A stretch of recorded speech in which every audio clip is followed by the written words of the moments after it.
में बहुत सारा सहयोग और पूरकता हमारा एक दूसरे के साथ है ही, इस बात को पहचानने पर हमने काम किया था। सेकेंड स्टेप में हमने ये पहचानने पर काम किया था कि प्रकृति की एक एक इकाई को देखेंगे तो मूलतः वो व्यवस्था के रूप में है और दूसरी इकाइयों के साथ मिलके कुछ बड़ी व्यवस्था में भागीदारी भी कर लेती है। तो धरती सूरज के साथ मिल करके सोलर सिस्टम में एक भागीदारी का काम कर पाती है। छोटा परमाणु भी दूसरे परमाणु के साथ मिल करके एटॉमिक मॉलिक्यूलर स्ट्रक्चर में जाकर के कुछ भागीदारी कर पाता है। मानव को भी देखेंगे तो फंडामेंटली उसको व्यवस्था ही स्वीकार होती है। किसी भी मनुष्य को देखेंगे, आप अपने घर में रह रहे हो कि परिवार में रह रहे हो कि ऑफिस में रह रहे हो कि बस में चल रहे हो कि ट्रेन में चल रहे हो, जैसे ही कोई अव्यवस्था फैलती है लगता है इसको कुछ ठीक करने की जरूरत है, यहाँ कुछ पार्टिसिपेशन होना चाहिए। जब तक वो व्यवस्था वाला भाग चलता रहता है हम रिलैक्स रहते हैं, हम आराम में रहते हैं, क्योंकि मूलतः हम व्यवस्था चाहते हैं।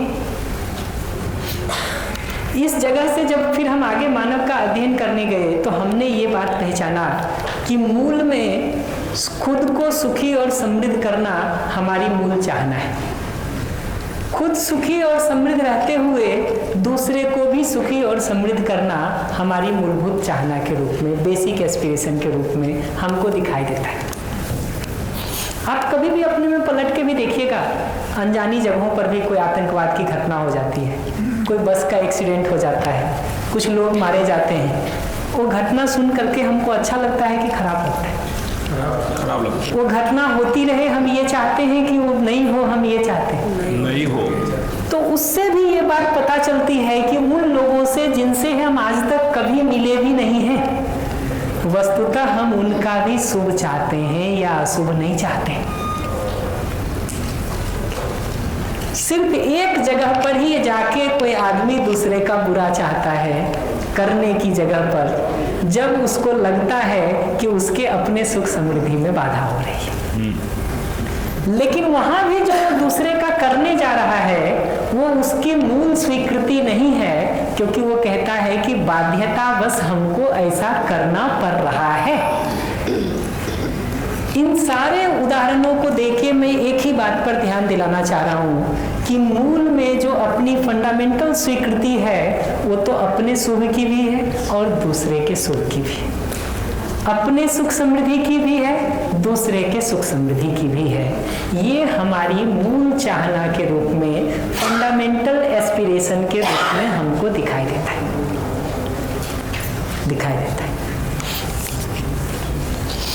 उसी को आगे एक्सप्लेन करने के तहत थोड़ा एक दो बिंदुओं पर और ध्यान दिला देता हूँ। आप पलट के देखिए कि संबंध में आज के दिन हम इनमें से कोई चूक तो नहीं कर रहे हैं। जैसे संबंध में एक चूक सामान्य रूप से ये होती है कि हम सुविधा और सेवा की जगह पर तो एक दूसरे का बहुत ध्यान रखते हैं, लेकिन हमारी भाव से, हमारी भाषा से, हमारे टोन से, हमारे लहजे से, हमारे एक्सप्रेशन से कोई ना कोई बात ऐसी जाती रहती है जो अगले को चोट पहुंचाती है, जिससे अगले को अपमानित महसूस होता है, जिससे अगले को विरोध महसूस होता है, जिससे अगले को ऐसा लगता है कि उसको नीचा दिखाया जा रहा है और कम बताया जा रहा है। और उससे उसको जो चोट लगती है ना, उसमें हमारा सुविधा में किया हुआ, सेवा में किया हुआ सब बेकार हो जाता है। हम आपको दिन भर बढ़िया खाना खिलाएं, बहुत सारा इंतजाम करें, शाम को जाते समय दो ऐसी बात कह दें जो आपके मन को चोट लग जाए, वो हमारे पूरे दिन भर के किए हुए पे पानी फेर देगा कि नहीं? पानी फेरना जानते ना, किया हुआ सब बेकार हो जाना। अब देखिए, आप बच्चे को खूब खाने पीने का इंतजाम कर रहे होंगे, स्कूल फीस भर रहे होंगे, ठीक है, आने जाने के लिए बस लगा दिए होंगे, ट्यूशन का भी इंतजाम कर रहे होंगे, कपड़े के इंतजाम कर दिए होंगे, खिलौने दे दिए होंगे, ठीक है, कहीं घूमने जाना चाह रहा होगा तो उसके लिए भी कुछ पैसे और परमिशन दोनों दे दिए होंगे। वो सब देने के बावजूद भी अगर आप ऐसी भाषा में उसको कुछ कह रहे हैं जो उसको अपमानजनक लगता है, जिससे उसको चोट लगती है, जिससे उसको लगता है कि उसको नीचा दिखाया जा रहा है या कम बताया जा रहा है, वो देखिए आप पर रिएक्ट करता है कि वो सारा किया हुआ बेकार हो जाता है। एक समय के बाद वो यहाँ से बताना शुरू करेगा कि हम बोले थे करने को, क्यों किए ऐसा, नहीं करो तो कम से कम सुकून तो रहेगा घर में। ये ऐसी भाषा शुरू हो जाती है। ये हो इसलिए रहा है कि हमको ये समझना जरूरी है कि सुविधा के रूप में हम कितना भी ध्यान रख लें अगले का, संबंध में प्रमुखता भाव की है, फीलिंग्स की है। और आप अपने से पूछ के देख सकते हैं कि संबंध में विश्वास का भाव आपको सहज रूप में स्वीकार होता है कि अविश्वास और शंका होती है। सम्मान का भाव सहज रूप में स्वीकार होता है कि अपमान और नीचा दिखाना स्वीकार होता है। स्नेह का भाव आपको सहज रूप में स्वीकार होता है कि विरोध, द्वेष, ईर्ष्या और घृणा सहज रूप में स्वीकार होती है। उत्तर बहुत साफ है ना। तो ये पहचानना पहली जरूरत है कि संबंध में सुविधा और सेवा की जगह पर हम कुछ भी करें। सेवा का मतलब आपके लिए खाना बना के दे दिए, आपको पानी ला के दे दिए, ठीक है, ये सेवा है। सुविधा का मतलब है आपको कपड़े खरीद के दे दिए, जूते खरीद के दे दिए, चप्पल खरीद के दे दिए। ये सब कितना भी हम आपके लिए कर दें, ऑफिस जाते समय प्रॉपरली टिफिन बना के दे दें, लेकिन 2 बात साथ में सुना दें, ठीक है, देखिए आपको आराम मिलता है कि परेशानी आती है। ये पहचानना जरूरी है। अच्छा, कई बार क्या होता है कि हम दिन भर काम करके जब 2 बात सुनाते हैं ना, हमको लगता है हम तो ठीक ही कर रहे हैं, इसमें गलत क्या बोल रहे हैं। गलत बोल रहे हैं कि नहीं, ये तो बाद की बात है, इस पर तो मैं अभी नहीं जाऊंगा, लेकिन वो तरीका अगले को चोट पहुंचा रहा है, ये दिखना जरूरी है। और अगले को अगर आप चोट पहुंचा रहे हैं अपने तरीके से, तो आप बोल तो इसलिए रहे थे कि अगले का कुछ ध्यान जाए, वो भी थोड़ा ठीक करने लगे। होता है उल्टा कि वो इससे और आहत होकर के एक गांठ बांध के रख लेता है आपके लिए नकारात्मक। तो हमको पकड़ना जरूरी है कि हमारी अपनी ही स्ट्रेटजी हमारे अपने ही गोल के खिलाफ जा रहा है। हमारी अपनी ही स्ट्रेटजी हमारे अपने ही गोल के खिलाफ जा रहा है। हमारा अपना ही तरीका जो हम चाहते थे उसको पूरा करने में बाधा डाल रहा है। हम चाहते तो ये है इस विधि से बच्चे से या पति से या पत्नी से या भाई से या बहन से बात करके चाहते तो ये है कि उसका थोड़ा ध्यान जाना शुरू हो जाए, वो थोड़ा ठीक करना शुरू कर दे, वो भी इसमें थोड़ी भागीदारी कर दे, वो भी अपने जीने में थोड़ा बदलाव कर ले। चाहना तो हमारी ये थी, लेकिन हमारे तरीके जब अपमानजनक, विरोधजनक हो जाते ना, तो वो तरीके इस संभावना को पूरा करने में और बाधा डाल देते हैं। तो हम चाह तो रहे हैं बहुत अच्छा, लेकिन कर रहे हैं ऐसा जो अपने ही रास्ते में अपने ही हाथ से पत्थर डालने जैसा है। अपने ही जिस रास्ते पर हमको चलना है उसमें अपने ही हाथ से पत्थर डालने जैसा है। तो पहली चीज ये पकड़ने की जरूरत है कि सुविधा के रूप में आप कितना भी ध्यान रखिए, सेवा के रूप में आप कितना भी अगले के लिए करिए, अगर भाषा में, शैली में, टोन में, लहजे में, कहने के तरीके में अपमान जा रहा है, विरोध जा रहा है, ब्लेम जा रहा है, कंप्लेन जा रहा है, शिकायत जा रही है, जजमेंट जा रहा है, तो अगले तक आपकी कोई बात नहीं पहुंचेगी, ये पक्का है। क्योंकि हमारे तरीकों से ही अगला इतना आहत हो जाता है कि आगे उसको सुनने समझने पर तो ध्यान भी नहीं जाता। मैं बार बार कहता हूँ, अपने हस्बैंड को, वाइफ को, किसी को भी शाम को कहा था कि दूध लेते आना शाम को, और अगला भूल जाए, ठीक है। हमको लगता है हम दिन भर में 50 काम किए, अगले को तो एक काम बोले थे, वो भी नहीं किया, ठीक है, तो सुनाना तो हमारा हक बनता है, ठीक है। आप पहला किस तरीके से उसको अप्रोच करें उस पर तो हम आएंगे धीरे धीरे अभी, लेकिन ये पहचानना जरूरी है कि जो तरीका अभी हमने बना लिया है वो तरीका कहीं पहुंचा नहीं रहा है, बल्कि उस तरीके में चीजें और कॉम्प्लिकेट हो रही है और उलझ रही है। ये दिखता है। पहली बात वही लिखी हुई है कि ये भाव अगर हमारा ठीक नहीं है ना, सुविधा के रूप में आप जान लुटा दीजिए। माँ बाप को लगता है कि हमने तो पूरी जिंदगी बच्चे के ऊपर लगा दी। बच्चा 15-17 साल का होते होते एक शिकायत की लिस्ट लेके घूमता है माँ बाप के लिए कई घरों में, कि उसको लगता है घर में यही समस्या हो गए हैं, बाकी कोई समस्या नहीं। पति पत्नी के रूप में हम जीना शुरू करते हैं, एक दूसरे के साथ एक बेहतर जिंदगी जीने का सपना देख करके हम जीने का काम शुरू करते हैं। लेकिन 2 साल 4 साल 5 साल बीतते बीतते वो लव मैरिज हो कि अरेंज मैरिज कोई फर्क नहीं पड़ता, एक शिकायत की लंबी लिस्ट होती है।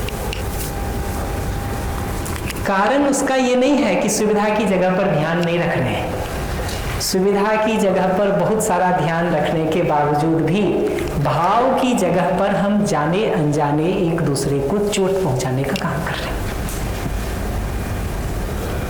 और हमको लगता है कि इस तरीके से चोट पहुंचाने से चीजें ठीक हो जाएंगी, कहीं ना कहीं वो मान्यता बैठी हुई है अंदर। हमको रुक के देखने की जरूरत है कि क्या वो तरीका काम करता भी है क्या, उससे संबंध हमारा मजबूत हो रहा है कि कमजोर हो रहा है, आगे हमारी ही नीड के, हमारी ही जरूरतों के पूरा होने की पॉसिबिलिटी बढ़ रही है कि घट रही है।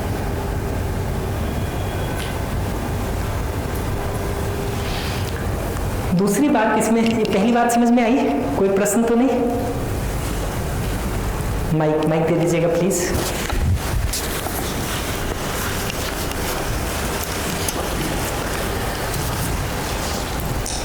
नमस्ते। जैसे आपने बताया कि संबंध को केवल पहचानना है, संबंध हमारा सबके साथ है ही, हम जुड़े हुए हैं संबंध में। ये बहुत स्पष्ट एक्सपीरियंस होता है माता पिता भाई बहन और इन सारे संबंधों में, मित्रों के साथ, इवन नेचर के साथ भी बहुत वो जुड़ाव महसूस होता ही है एकदम दिल से। लेकिन जैसे मान लो कि जो पति पत्नी संबंध है और सपोज अगर हम सिंगल हैं, माता पिता में दिख जाता और पति पत्नी में नहीं दिखता जुड़ाव, ऐसा कह रहे हैं? नहीं, मतलब मैं कह रही हूँ कि जो सपोज सिंगल हैं और उन्होंने पति पत्नी रिलेशनशिप में नहीं गए हैं, तो उस समय जो ये है संबंध है ही, जुड़ा ही हुआ है, तो वहाँ तो खालीपन अकेलापन तो है ही ना उस रिश्ते में, क्योंकि उसमें तो हम गए ही नहीं है, उसका एक्सपीरियंस किया ही नहीं है जैसे माता पिता का किया। तो उसको हम कैसे ये स्वीकृत हो कि संबंध है ही, जुड़ा हुआ है? हम एक एक संबंध पर तो धीरे धीरे आएंगे। अभी तो हम 2 संबंध की बात कर रहे हैं, एक मानव का मानव के साथ संबंध, दूसरा मानव का पूरी प्रकृति के साथ संबंध। जो मैंने उस पूरे धरती के अविभाज्य हिस्से से और हवा पानी मिट्टी से उस पूरे उदाहरण को बताया, उससे मनुष्य का बाकी प्रकृति के साथ संबंध दिखता है जो आपने कहा। तो 2 मूल संबंध है, एक है मानव मानव संबंध और एक है मानव का प्रकृति के साथ संबंध। मानव प्रकृति संबंध में हम प्रकृति हमारे लिए पूरक है, सहयोगी है, इस बात को आराम से ऑब्जर्व करके देख सकते हैं। हवा नहीं हो आदमी 2 मिनट नहीं जी सकता, पानी नहीं हो 2-4 दिन चला लेगा, भोजन नहीं हो 15 दिन 1 महीना खींच देगा, इससे ज़्यादा क्या कर देगा जी? तो उससे ये बात दिखती है कि हवा पानी मिट्टी पेड़ पौधे पशु पक्षी इन सब का हमारे लिए सहयोग है, हमारे लिए पूरकता है।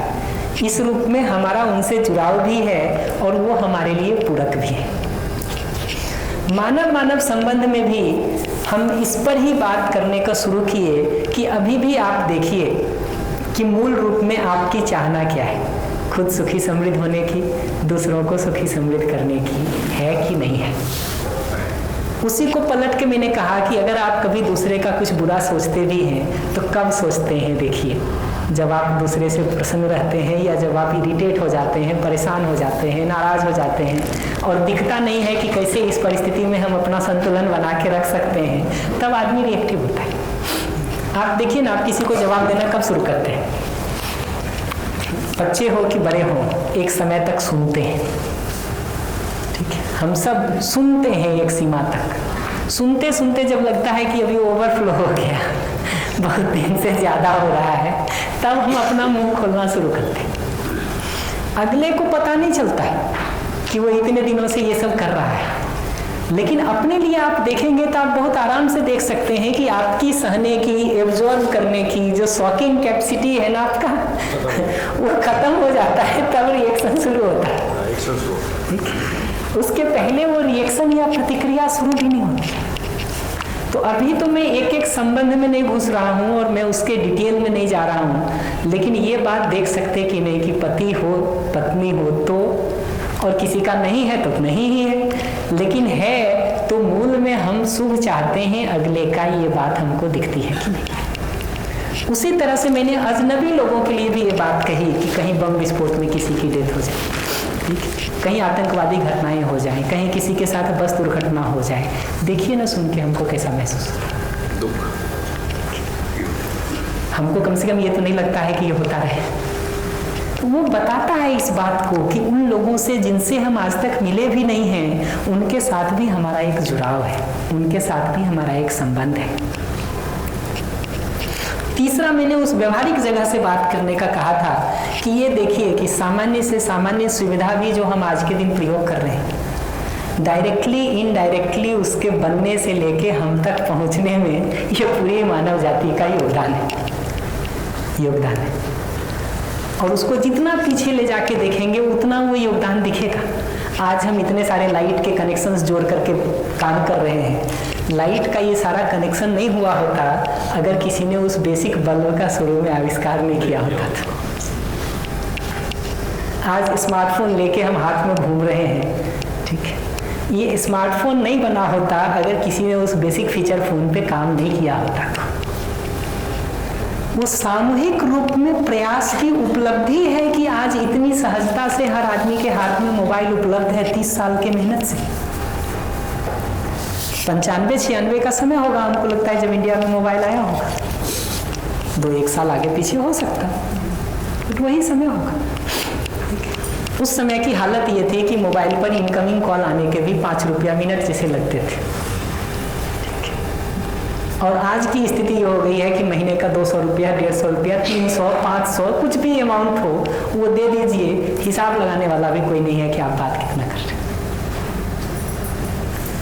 ये संचार क्रांति में, तकनीकी में हम इतना आगे बढ़ पाए इसलिए कि हमने सामूहिक रूप से उस पर काम किया।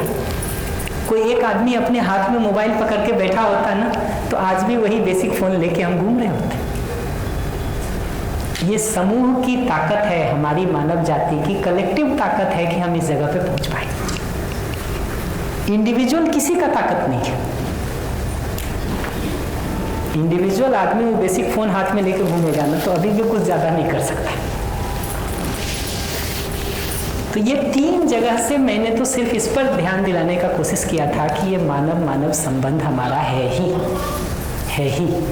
अभी मैं उसमें एक डिटेल में जा ही नहीं रहा हूँ कि वो माता पिता हैं, कि पति पत्नी हैं, कि भाई हैं, कि मित्र है, कि बेटा है, उस पर अभी नहीं जा रहा। अभी तो मैं जनरल कह रहा हूँ। क्या होता है, ये स्पेसिफिक देखने का काम हम बाद में करेंगे, पहले उस सामान्य को पहचानने का काम तो शुरू करें। उसके आगे जो बात मैं कह रहा हूँ वो ये कि संबंध में इन भावों पर हमारा ध्यान जाता भी है ना, तो दुर्भाग्य ये हो गया है कि हम जब जी रहे होते किसी के साथ ना, तो हमारा ध्यान प्रधानता से इस बात पर तो होता है कि आप सब हमारे साथ विश्वास, सम्मान, स्नेह से जी रहे हैं कि नहीं। इस बात पर ध्यान बहुत मुश्किल से होता है कि मैं आप सबके साथ विश्वास, सम्मान, स्नेह से जी रहा हूं कि नहीं। तो हमारी भाषा, हमारी टोन, हमारी शैली, हमारे लहजे से सम्मान जा रहा है कि अपमान, हम इसके प्रति सजग नहीं है। स्नेह जा रहा है कि विरोध, इसके प्रति हम सजग नहीं है। लेकिन कॉन्स्टेंटली आपको ऑब्जर्व करने का काम कर रहे हैं कि आपकी भाषा, आपकी शैली, आपका टोन, आपका लहजा सम्मान दे रहा है कि अपमान दे रहा है। इसलिए वही गलती सामने वाला हमारे साथ 3 महीने से करता रहे, 6 महीने से करता रहे, साल भर से करता रहे, उसको पता नहीं चलता। आप पलट के एक दिन उस भाषा में जवाब भर दे दीजिए, देखिए वो तुरंत कह देगा कि तुम ठीक से बात नहीं कर रहे हो उनसे, तुम्हारा व्यवहार बदल रहा है, तुम्हारी आदत बिगड़ रही है। तुरंत बता देगा।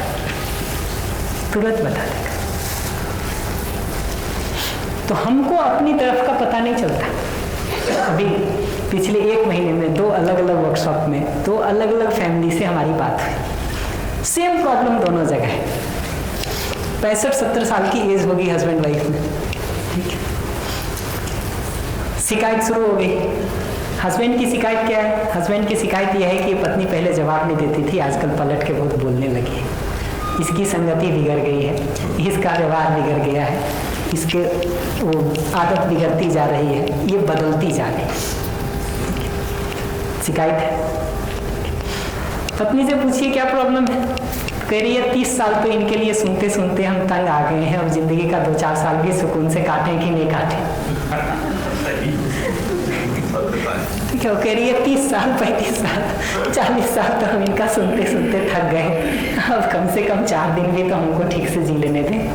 अपनी जिंदगी का सारा कुछ तो हमने इनके लिए सेक्रीफाइस कर दिया, अब कम से कम कुछ दिन तो हमको जी लेने दें।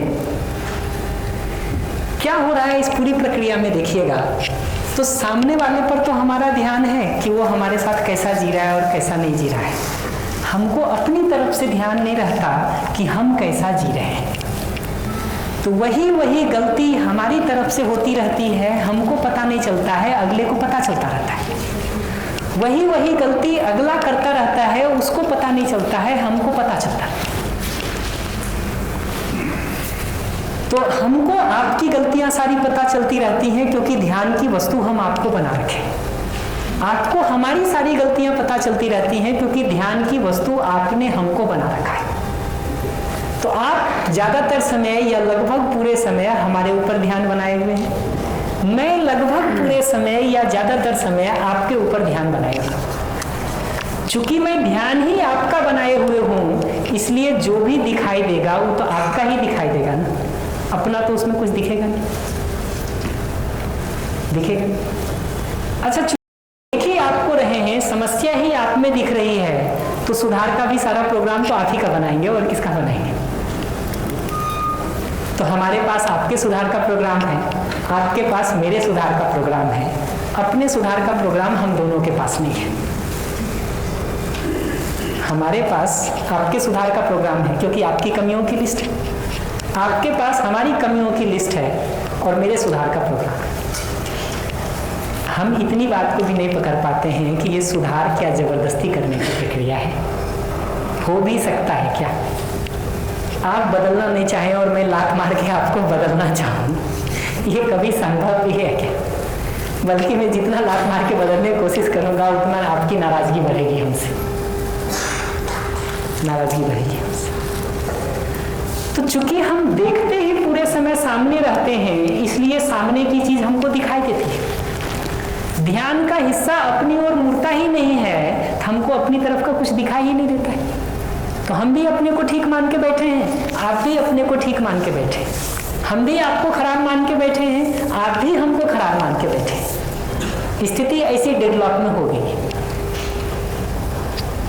कि आप अपनी तरफ देखते नहीं हैं, अपने को ठीक मान के बैठे, हमारी तरफ देखते हैं और हमारी कमियां देख के हमको खराब मान के बैठे। वाइस वर्सा, मैं भी वही करके बैठा हूँ, फिर एक ऐसा फंसा हुआ स्थिति दिखाई देता है। उपाय क्या है? उपाय एकदम सिंपल है, ध्यान का एक हिस्सा अपनी तरफ मुड़ने की जरूरत है। ध्यान का एक हिस्सा अपनी तरफ मुड़ने की जरूरत है कि अभी मैं आपसे बात कर रहा हूं, तो मेरी भाषा में, मेरे लहजे में, मेरे टोन में, मेरे शैली में, मेरे फेशियल एक्सप्रेशन में सम्मान है कि अपमान है, स्नेह है कि विरोध है, विश्वास है कि अविश्वास है, ये दिखना जरूरी है, दिखना जरूरी है। हमारा अपने ऑब्जर्वेशन का काम शुरू हो, आपका अपने ऑब्जर्वेशन का काम शुरू हो, तब हम दोनों सुधार के लिए काम कर सकते हैं। या हम आपको ऑब्जर्व करें, अपने को नहीं करें, आप हमको ऑब्जर्व करें, अपने को नहीं करें, तब हमारा सुधार होगा।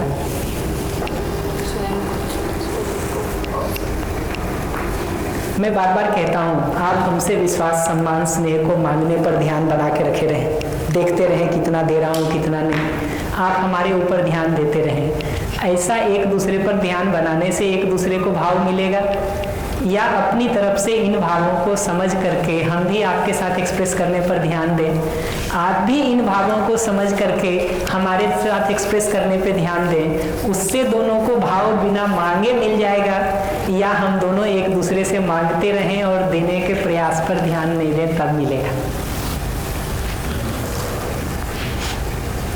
ये प्रश्न क्लियर है ना?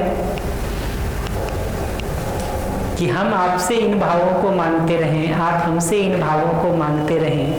अपने में सुनिश्चित करने और देने पर ध्यान हम दोनों का नहीं हो तब भाव मिलेगा, या हम दोनों अपनी तरफ से इन भावों को समझ करके दूसरे को देने पर ध्यान दें तब दोनों को मिलेगा। ये पहचानना जरूरी है। और मैं कोई बहुत कठिन रॉकेट साइंस की बात नहीं कर रहा हूँ, ठीक है, बहुत जिंदगी के सामान्य मसले हैं। थोड़ा सा मुड़ के अपनी ओर देखना शुरू करेंगे तो साफ दिखाई देगा जी। रॉकेट साइंस में मुश्किल है। मुश्किल इसलिए हो गया है क्योंकि जाने अनजाने हम इस पर ध्यान देने का काम नहीं किए। अभी हम सबकी स्थिति ऐसी हो गई है कि बचपन से 18 साल, 20 साल, 22 साल की परवरिश में ना हम मैथ्स पढ़ते हैं, साइंस पढ़ते हैं, इंग्लिश पढ़ते हैं, हिंदी पढ़ते हैं, सब करते हैं, जीआरई की तैयारी करते हैं, आईआईटी, जेईई, मेडिकल सब क्रैक करने का इंतजाम करते हैं, ठीक है। लेकिन मानव के रूप में संबंधों को समझने का, संबंधों में तृप्तिपूर्वक जीने का, विश्वास, सम्मान, स्नेह जैसे भावों को अपने में इंश्योर करने का, अगले को एक्सप्रेस करने का, वो हमारे सिलेबस में ही नहीं है जी। स्कूल से लेके घर तक वो कहीं बच ही नहीं है। तो जिस दिशा में हम प्रयास ही नहीं कर रहे हैं उसमें उपलब्धि संभव भी कैसे है? संभव भी कैसे?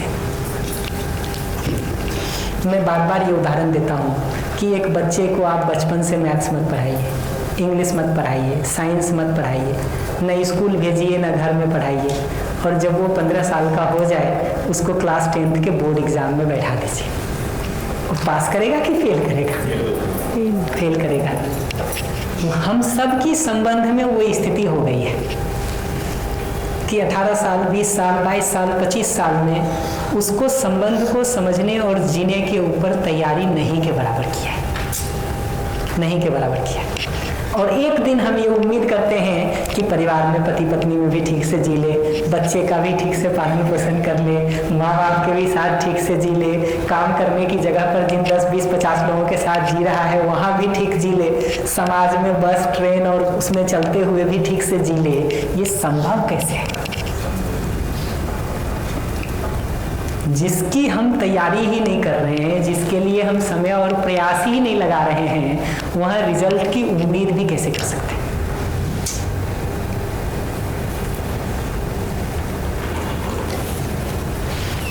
ये बात दिखता है।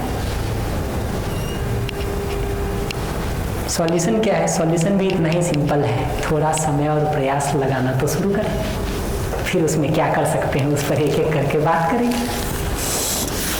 पर अगर वो समय नहीं लगाएंगे, वो प्रयास नहीं करेंगे तो कैसे होगा? बच्चा जो बोलना भी सीखता है ना, आज इतने अच्छे से बोलता है, आप उसको उस समय देखिए जब वो बोलना सीख रहा होता है। आप में से ज़्यादातर बड़े लोग हैं जो बच्चे पाल के बड़े हुए हैं, ठीक है। आप सबको ये एक्सपीरियंस होगा कि पहला अक्षर में वो एक एक लेटर बोलने में कितना टाइम लगता है, लेकिन वही बच्चा लगा रहता है तो अभ्यास पूर्वक 6 महीने में, साल भर में, 2 साल में, 3 साल में बहुत अच्छी भाषा बोलने लगता है, बोलने लगता है। अगर वो एफर्ट नहीं करेंगे, वो अभ्यास नहीं करेंगे, वो प्रयास नहीं करेंगे, पूरी जिंदगी भाषा नहीं बोल पाएगा। कैसे बोल पाएगा?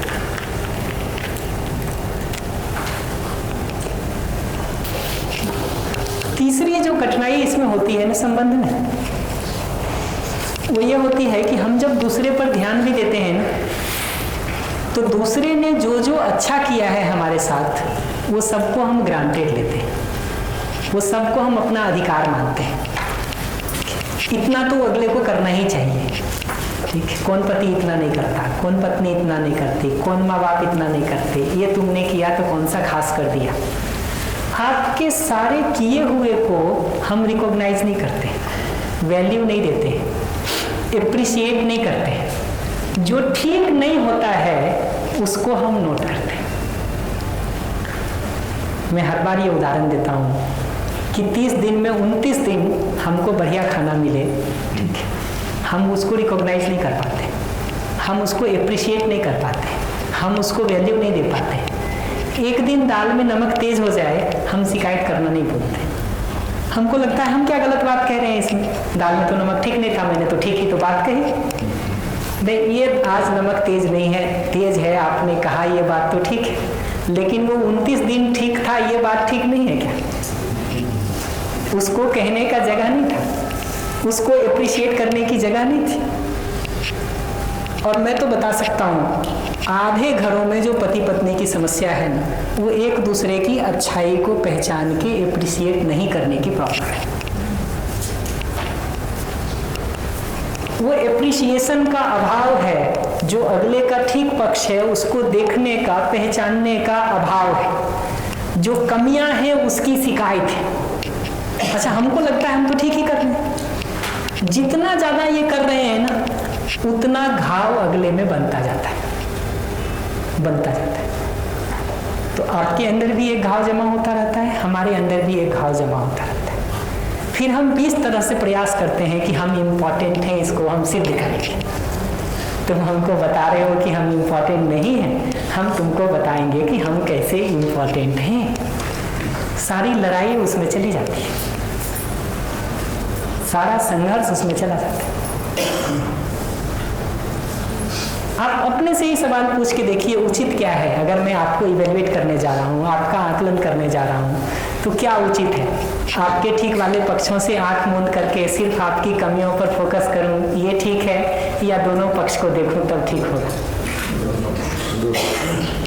उत्तर इतना साफ है, मैं तो दावे से कह सकता हूँ, इसको आप घर में थोड़ा अभ्यास करना शुरू करिए, देखिए घर बदल जाता है कि नहीं। छोड़िए आप बाकी सारी प्रैक्टिसेस को, एक प्रैक्टिस पकड़िए कि दिन भर में अगले का जो ठीक पक्ष है ना, उसको पहचानना सीखिए, उसको देखना सीखिए, और शाम को उसको एप्रिशिएट करना सीखिए। और मैं झूठ बोलने भी नहीं कह रहा हूँ कि आप कुछ झूठी प्रशंसा करें, मैं कह रहा हूँ वास्तव में जो दिन में अगला 10 काम ठीक कर ही रहा है, उसको रिकॉग्नाइज करने का, उसको वैल्यू देने का, उसको एप्रिशिएट करने का शुरू तो करिए। देखिए ना अगले का खालीपन और अभाव भरता है कि नहीं भरता है? बनता है 100%। देखिए ना, हमको लगता है कि इतना कॉम्प्लिकेटेड है संबंध। कॉम्प्लिकेटेड तभी तक है जब तक हमको उसके नियम समझ में नहीं आते। नियम जब तक हमको समझ में नहीं आते हैं ना, तब तक कठिनाई है। नियम समझ में आने लगता है ना, तो चीज़ें उतनी ही सरल हो जाती हैं जितना गणित का जोड़ का नियम, एडिशन का नियम समझ में आने के बाद एडिशन के प्रॉब्लम सरल हो जाते हैं। नियम को समझना और कुछ दिन तक लग के उसका अभ्यास करना। अभ्यास इसलिए भी जरूरी हो जाता है इसमें, क्योंकि उल्टा अभ्यास हम करके बैठे हुए हैं। हम जो अभ्यास शुरू करते हैं ना, वो जो भी डिजाइन है नेचर का, उसमें यही दिखता है कि हम एक उल्टे अभ्यास में आज के दिन बड़े होके उलझ गए। तो अब हमारे पास दोनों काम होता है, पुराने लिखे को मिटाने का भी और नए को सीखने का भी। खाली स्लेट नहीं है, हम बहुत कुछ लिख के बैठे हुए हैं। इसलिए भी अभ्यास का रोल और बढ़ जाता है। वो एक पुरानी कहानी है कि किसी ने गया कोई संगीत के टीचर के पास, उससे कहा कि हमको संगीत सीखना होगा तो कितना टाइम लगेगा और क्या फीस लेंगे? तो कहा 15,000 रुपये फीस लगेगी और 3 महीने का टाइम लगेगा, रोज 1 घंटे आ जाना, सिखा देंगे। उसने कहा कि हम जो है वो सारे गामा का ये सीख करके आए हैं, ठीक है। कहा अब कितना समय आप लेंगे और कितना फीस लेंगे? उसने कहा तुमको 3 महीना के बदले 6 महीना लगेगा और फीस 25,000 15,000 के बदले 50,000 लेंगे। क्योंकि वो जो तुम गलत सीख के आ गए हो अपना सुर बिगाड़ करके, पहले उसको मिटाना पड़ेगा, फिर नया वाला को पकड़ना पड़ेगा। और सचमुच आप देखेंगे, आप छोटे बच्चे को लिखना सिखाते हैं ना, उसको शुरू में राइटिंग पर ध्यान नहीं दीजिए, वो बिगड़ जाए 1 बार 2 साल, फिर उसको हाथ करके ठीक करने का कोशिश करिए, देखिए क्या दुर्दशा होती है आपकी, देखिए क्या दुर्दशा होती है। गांधी जी तो अपनी जीवनी में लिख गए कि हमसे ठीक ही नहीं हुआ कभी, और उन्होंने कोट किया कि पक्के घड़े पर मिट्टी नहीं चल सकती।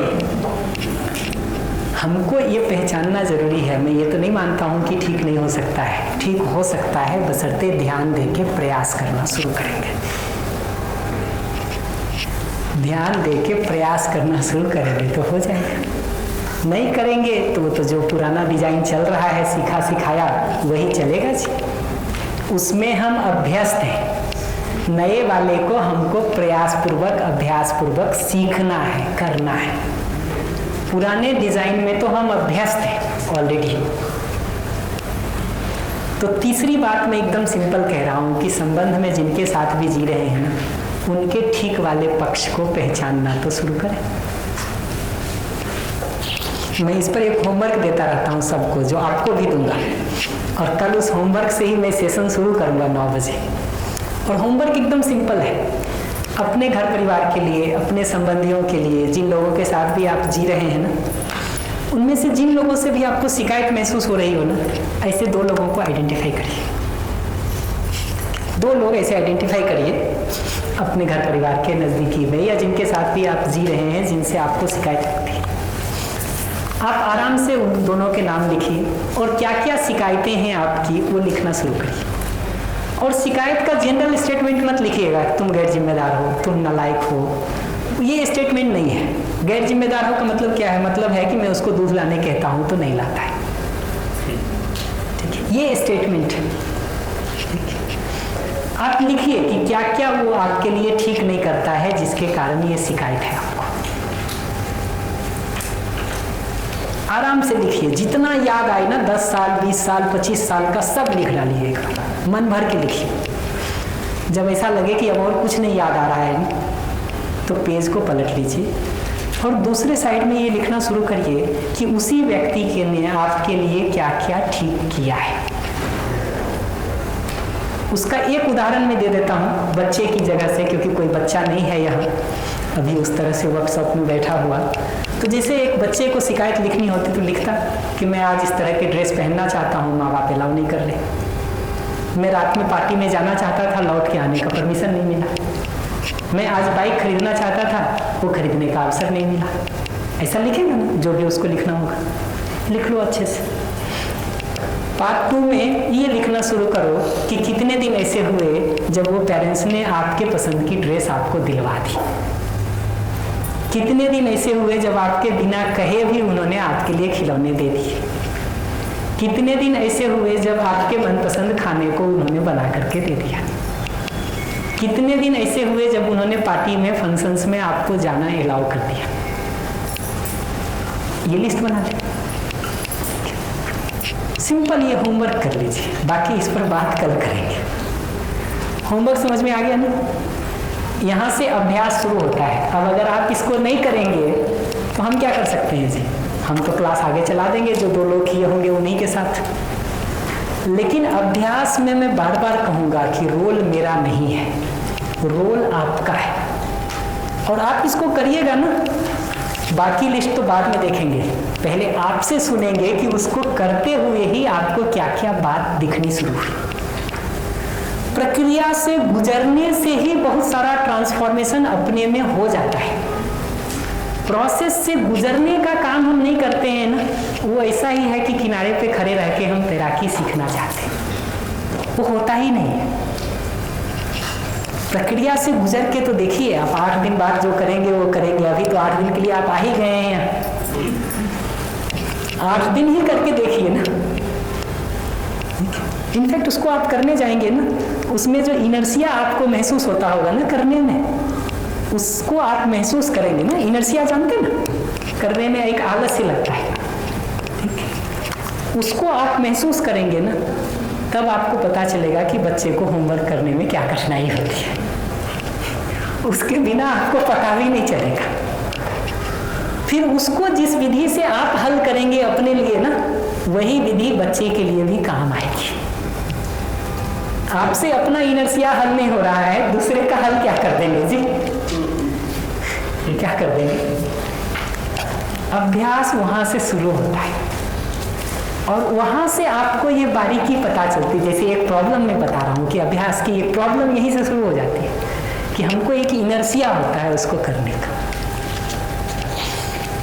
हम उसको मेंटली एक्सरसाइज करके हटा देना चाहते हैं, उसको जंप कर लेना चाहते हैं। जितना आप उसको जंप करेंगे उतना उस प्रोसेस से जो लर्निंग होना था वो आप मिस कर जाएंगे। और अभ्यास में ये बहुत महत्वपूर्ण है। कंसेप्ट हमको बताना हो तो आपको कुछ नहीं करना है, फिर तो मैं बोलता रहूँगा एक के बाद एक, लेकिन ये अभ्यास का हर बार एक हिस्सा आपके पास जाएगा। और अगर आपको घर में करने का टाइम नहीं मिलेगा तो मैं कल से सेशन के दौरान ब्रेक करके समय दूंगा, क्योंकि उसको किए बिना आप आगे नहीं बढ़ पाएंगे। तो अगर वो नहीं कर पाएंगे तो मैं कल से सेशन में 10 मिनट का ब्रेक दूंगा कि भाई पहले उसको कर लीजिए तभी हम आगे बढ़ेंगे। और उपाय नहीं है, नहीं तो आपको प्रोसेस का आइडिया भी नहीं लगेगा कि ये प्रोसेस में क्या गति होती है और क्या काम होता है। तो क्या करना है ये समझ में आ गया? कोई है जिनको नहीं समझ में आया हो तो बताइए, मैं फिर से एक्सप्लेन कर दूंगा।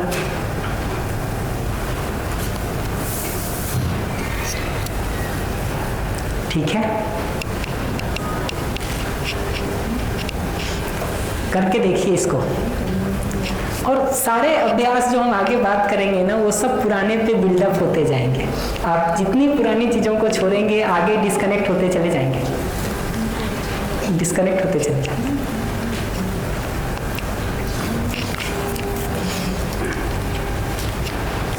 ऐसे ही देखेंगे इसमें जो अगली चूक होती है वो ये कि ध्यान अगर अपनी तरफ मुड़ता भी है ना, ये सारी स्लाइड्स और पीपीटी होंगे आपके पास होंगे, ध्यान अपनी तरफ मुड़ता भी है ना तो उसमें अगली कठिनाई ये होती है कि अपने लिए हम इस काम को उल्टा करते हैं। जो जो मैंने आपके साथ अच्छा किया है, ठीक किया है, वो सबको याद रखते हैं। एक गिलास पानी भी कभी पिलाए होंगे, कहीं लिफ्ट भी दे दिए होंगे, कहीं कोई काम कर दिए होंगे, वो सब हम याद रखते हैं। और जो जो हम आपके लिए ठीक नहीं कर पाए हैं वो सब के लिए हमारे पास एक जस्टिफिकेशन होता है, एक रीजन होता है, एक कारण होता है कि ये मजबूरी थी, ये बाध्यता थी, ये परिस्थिति थी जिसके कारण हमको ऐसा करना पड़ा। तो इस देखने के डिजाइन में क्या होगा, समय के साथ हमारे पास एक लिस्ट होगी, मैंने क्या क्या आपके लिए अच्छा किया, ये लिस्ट होगी मेरे पास। और जो मैं नहीं कर पाया उसके लिए जस्टिफिकेशन देके हमने साइड कर दिया। अपनी तरफ से तो ऐसा कर लिया, आपकी तरफ से क्या करूंगा कि जो जो आपने ठीक नहीं किया है वो पूरी लिस्ट हमारे पास तैयार रहेगी, और जो जो आपने ठीक किया है उसको अधिकार मान के, ग्रांटेड मान के, कौन इतना नहीं करता है मान करके उस पर ध्यान नहीं देके उसको साइड कर दो। तो मेरे पास दो लिस्ट होती है, एक जो मैंने आपके लिए अच्छा किया, दूसरा जो आपने मेरे साथ खराब किया।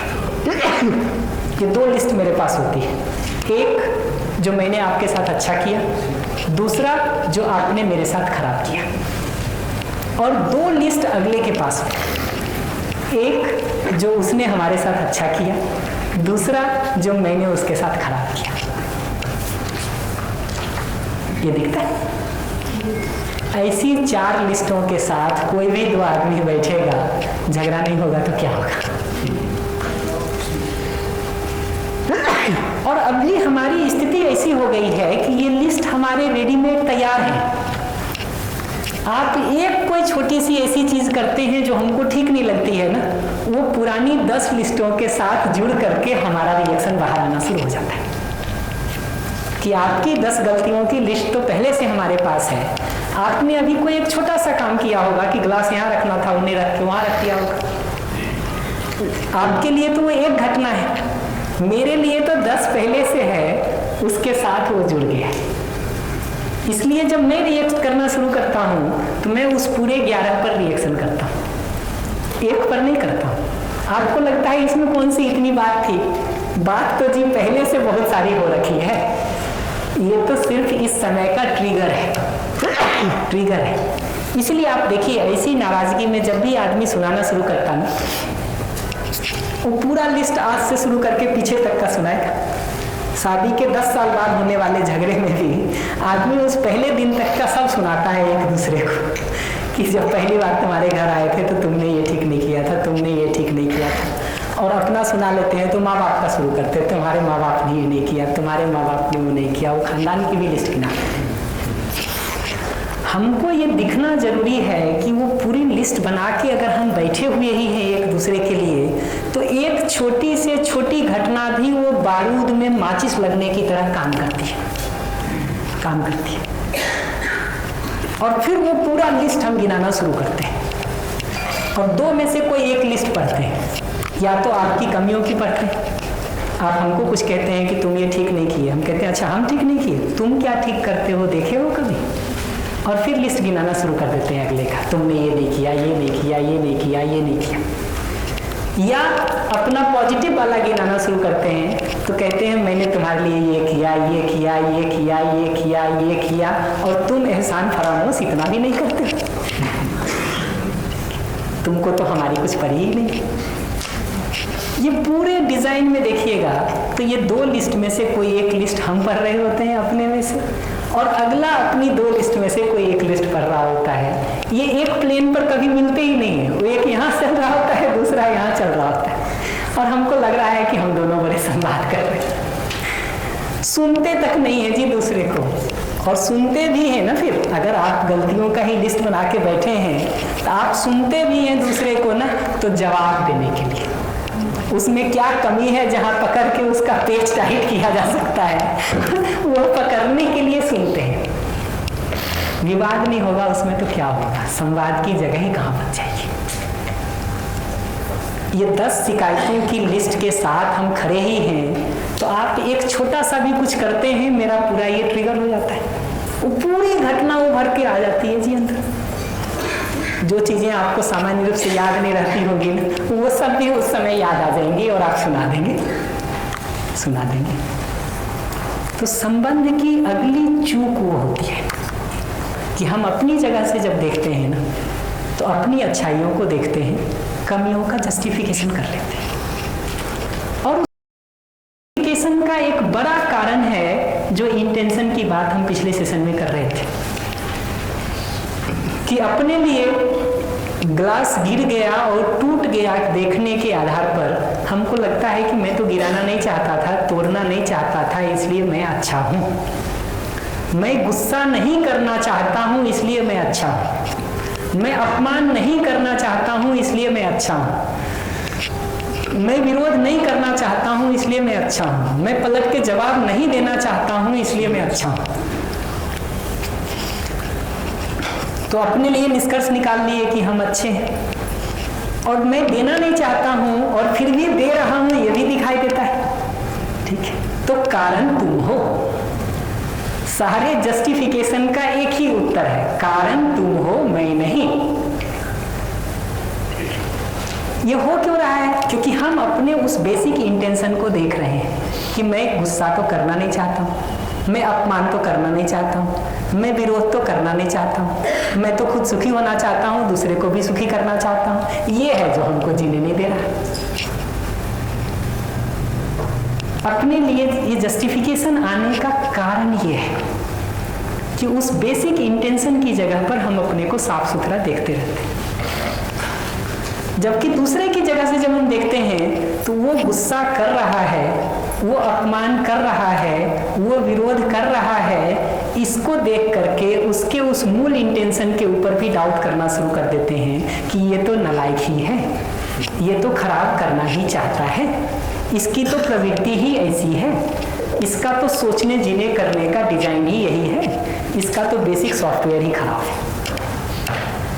ये जो दूसरे के जगह से हम ये देखने का काम कर रहे हैं ना, ये कर इसलिए रहे हैं क्योंकि हम अपने को उस इंटेंशन के नजरिए से देख रहे हैं, और दूसरे के कॉम्पिटेंस को देख करके उसके उस बेसिक इंटेंशन पर भी डाउट करने का काम कर रहे हैं। तो कोर शिफ्ट जो मैं इस पूरे को बता के कहना चाह रहा हूं, वो निष्कर्ष एकदम सिंपल है कि जैसा मैं अपना सुख समृद्धि चाहता हूं और उसके साथ साथ अपने दूसरे संबंधी जनों का भी सुख समृद्धि चाहता हूं, ऐसा ही दूसरा मानव भी चाहता है। कोर लाइन में एक कह रहा हूं बस, कि मूलतः मैं जैसा अपना शुभ चाहता हूँ और अगले का शुभ चाहता हूँ, ऐसे ही सामने वाला मानव भी मूलतः अपना शुभ चाहता है और हमारा भी शुभ चाहता है।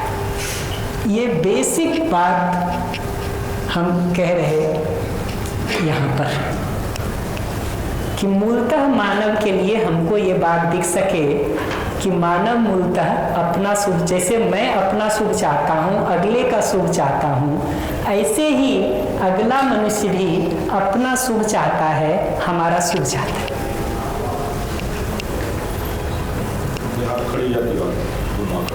इसलिए तो कह रहा हूँ, इस पर जितने प्रश्न हो पलट के पूछिए ना, मैं सबका उत्तर देने को तैयार हूँ। माइक उपलब्ध है आपके पास, आराम से पूछिए। माइक दे दीजिए प्लीज।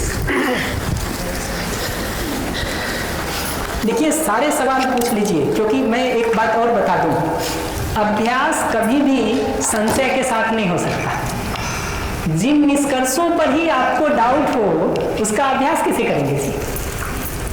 हो ही नहीं सकता है अभ्यास। इसलिए जितने भी डाउट्स हों आपको बिना संकोच के पूछिए प्लीज। नमस्कार सर, मैं ये पूछना चाह रहा था कि जैसे आपने अभी कहा कि सभी की मूल भावना ये होती है कि वो भी हमें खुश रखना चाहते हैं, पर कुछ लोगों की मूल भावना हमें दुख पहुंचा के खुश होने की होती है। तो उसके प्रैक्टिकल एग्जांपल भी है, बट मैं अभी ओपनली नहीं कहूँगा, अभी आप जानते भी हैं। हम आएंगे एक एक करके। जी, हम एक सिंपल बात कहेंगे, जिस अगले के लिए आपको ऐसा लगता है ना, वो अगला भी आपके लिए ऐसा सोचता होगा, कभी बात करके देखिएगा। जैसे कि कुछ एग्जांपल्स हैं। नहीं, एग्जांपल नहीं, जो बात मैंने कही वो आपने पकड़ी पहले। एक्चुअल में होता ये कि सभी की जो संबंध और समझ और सुविधा वाली जो सिचुएशंस होती है, सबकी अलग अलग होती है, सभी एक आयाम पे नहीं होते। तो कुछ लोग जिनके आयाम बहुत ज़्यादा भौतिकवादी होते हैं, उन भौतिकतावादी आयामों पर ही विचारात्मक होते हैं, उनके आयाम उसके आगे के नहीं होते।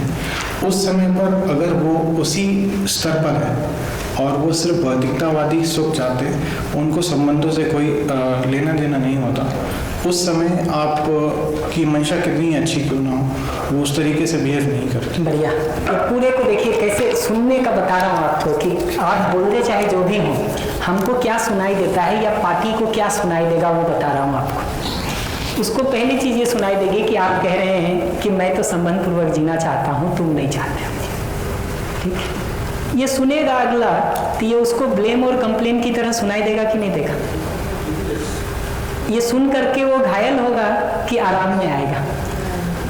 लौट करके आपके साथ वो संबंध पूर्वक जीने की सोचेगा या आपकी चाहता भी बताने की सोचेगा? ये दिख रहा ना?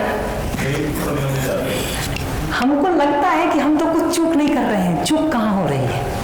ठीक है, ये जो पहली ही बात आपने कही ना, इस अप्रोच से आप चलेंगे ना, शिविर आप कितना भी अच्छा ले लें, मैं खुद शिविर लेने वालों में से हूँ, इसलिए मैं बिना संकोच के बोलता हूँ, शिविर आप कितना भी अच्छा ले लें, घर में आपकी पत्नी, आपका पति आपसे संतुष्ट नहीं होगा, मैं लिख के दे सकता हूँ, नहीं होगा। पूरा संसार आपको सुन ले, आपके घर के लोग आपको नहीं सुनेंगे। प्रॉब्लम क्या है अप्रोच में? दूसरी, ये पूरा जो आपने बात कहा ना, उसको अगर मैं सुनूंगा या जो सामने वाला सुनेगा, वो ऐसा सुनेगा कि आप कह रहे हैं मैं समझदार हूँ, तुम बेवकूफ़ हो, तुम्हारा लेवल ही नहीं है चीज़ों को समझने का। ये 2-1 शिविर करके जो लोग आते हैं ना, आप तो पता नहीं कितने शिविर किए होंगे, मुझे पता नहीं, लोगों को 2-1 शिविर करके भी ना वो सिर पे एक नशा आ जाता है। उसको ये लगता है कि ये सब सूचनाएं हमने ले ली ना, तो हमारा जीना भी ठीक हो गया है। सर बहुत समय से भी लड़ाई चल रही है, तो कैसे खत्म करें? कैसे खत्म करें में तो पहले लड़ाई पहचानिए तो क्या है जी। देखिए चूक हमसे कहाँ हो रही है, उसको पहचान के ठीक कर लीजिए, इतना सिंपल बात है। आप अगर पूछिएगा, एक लाइन का उत्तर है, बिना ब्लेम किए, बिना क्रिटिसाइज किए, बिना कंप्लेन किए अपनी बात को कहना तो सीखिए। ये जो सारी कथा है ना, ये सारी कथा आप पढ़ के आए होंगे तो सम्मान की इतनी परिभाषा पढ़े होंगे, ये पूरी भाषा से कहीं ये जाता है कि आप दूसरे मनुष्य को अपने बराबर मान रहे हैं? सर ये जो मतलब पूरा परिप्रेक्ष्य ये गीता का एक सिचुएशन थी, मैं आप कहें तो मैं बता देता हूँ बहुत ब्रीफ में। जी ये सिचुएशन जो है वो कृष्ण की और दुर्योधन की सिचुएशन महाभारत की है भाई। महाभारत की, जिसमें वो कह रहे थे कि मैं आपको एक शून्य बराबर भी या शून्य की नोट बराबर भी जमीन नहीं दूंगा। कृष्ण ने तो पूरी अपनी परफॉर्मेंस के साथ वो चीज़ पुट की थी। और उस सिचुएशन को संदर्भ में लेते हुए मैंने आपसे प्रश्न किया था कि उस संदर्भ में जब ईश्वर स्वयं, हम जिनको ईश्वर मानते हैं, कुछ लोग नहीं मानते, तो वो जब अपनी पूरी परफॉर्मेंस के साथ अटेम्प्ट नहीं कर पाए तो और वो इंसान तो बिल्कुल भी भौतिकता के स्तर पर है, वो नहीं समझ रहा। हमारा सिंपल उत्तर है, आ गया आपका प्रश्न, भरोसा रखिए। आइंस्टीन के समय स्मार्टफोन नहीं था, ठीक है, ना उनको बनाने आता था ना उनको यूज करने आता था। आज हमको आता है, क्या इसका मतलब है कि मैं आइंस्टीन से ज्यादा होशियार हूं? नहीं। तो होता क्या है भाई, 5000 साल पहले कोई समस्या हल नहीं हो रही थी, तो क्या आज भी हम हल नहीं कर सकते हैं? हम इतने नालायक हैं? 5000 साल में क्या किया फिर हमने? 5000 साल मानते हैं लोग लगभग महाभारत को, अप्रॉक्स 5100 साल, ठीक, लगभग। आप आगे पीछे कुछ कर लीजिए, हमको कोई फर्क नहीं पड़ता। बट 2000, 3000, 5000 साल से हम वहीं के वहीं खूंटा गाड़ के रहेंगे या उसमें कहीं आगे भी बढ़ेंगे? 30 साल में मोबाइल के जमाने में तो हम इतना बढ़ लिए, 3000 साल में संवाद के जमाने में कहीं आगे बढ़ेंगे कि नहीं बढ़ेंगे? हमारा भी वही मूल प्रश्न है कि बाप दादे मोबाइल नहीं यूज करते थे, बिजली नहीं थी उनके समय में, तो क्या आज मोबाइल और बिजली नहीं है? और अगर है तो मेरा कोई दावा नहीं है कि हम कृष्ण से ज्यादा होशियार हैं या भगवान श्री कृष्ण जी से ज्यादा ऊपर हो गए। हमारा एकदम सिंपल कहना है कि उस समय की परिस्थिति, उस समय की चुनौतियों के साथ उन्होंने कुछ किया, हम 5000 साल में उसको आगे बढ़ा के कुछ बेहतर कर सकते कि नहीं कर सकते? वो सोचना चाहिए हम सबको। बहुत सारी चीजों में तो हम कर पाए ना जी। उस जमाने में लोग कपड़ा वैसा पहन के घूमते थे, आज ऐसा घूम रहे हैं। कार नहीं होगी उस जमाने में, आज घूम ले रहे हैं। एरोप्लेन नहीं था उस जमाने में, आज है। मिसाइल नहीं थे उस जमाने में, आज है। टैंक नहीं थे, तोप नहीं थे, रडार नहीं थी उस जमाने में, आज है। इतनी सारी चीजों में हम आगे बढ़ गए, व्यवहार में आगे नहीं बढ़ेंगे, समझने समझाने के तरीके में आगे नहीं बढ़ेंगे, संबंध में जीने में नहीं बढ़ेंगे। ये खूंटा क्यों गाड़ के रखना चाहते हैं?